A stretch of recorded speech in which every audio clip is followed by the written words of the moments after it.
தொடர் விடுமுறையை ஒட்டி சேலம் ஏற்காட்டில் சுற்றுலா பயணிகள் குவிந்து வருகின்றனர். இதுகுறித்த கூடுதல் தகவலை எமது செய்தியாளர் பூபதி வழங்கிட கேட்கலாம். பூபதி, வணக்கம். ஏற்காட்டோட எந்தெந்த இடத்துல மக்கள் கூட்டம் அதிகரித்து காணப்படுகிறது, அங்க இருக்கக்கூடிய மக்கள் என்ன சொல்றாங்க? பூபதி,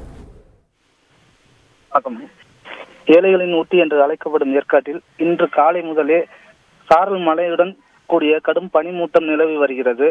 இந்த பனிமூட்டத்தின் காரணமாக ஏராளமான சுற்றுலா பயணிகள் வருகை புரிந்துள்ளனர். கிறிஸ்துமஸ் பண்டிகை மற்றும் தொடர் விடுமுறை காரணமாக தமிழகத்திலிருந்து பல்வேறு இடங்களிலிருந்தும் ஏராளமான சுற்றுலா பயணிகள் வருகை புரிந்துள்ளனர். முக்கியமாக ஏற்காடு படகு இல்லம், ஏரி பூங்கா, அண்ணா பூங்கா, ரோஜா தோட்டம், லேடி சீட் ஆகிய பகுதிகளில் ஏராளமான சுற்றுலா பயணிகள் குவிந்துள்ளனர். இந்த பனிமூட்டத்தில் சிலர் செல்ஃபி எடுத்துக்கொண்டும் புகைப்படங்களை எடுத்துக்கொண்டும் தங்களுடைய மகிழ்ச்சியை வெளிப்படுத்தி வருகின்றனர். கடும் பனிமூட்டத்தால் வாகனங்களை இயக்க முடியாமல் வாகன ஓட்டிகள் முகப்பு விளக்கை எரியவிட்டு சாலையில் ஊர்ந்தே செல்கின்றனர். இதனால் முக்கிய சாலைகளில் பெரிதும் போக்குவரத்து பாதிப்பு ஏற்பட்டுள்ளது.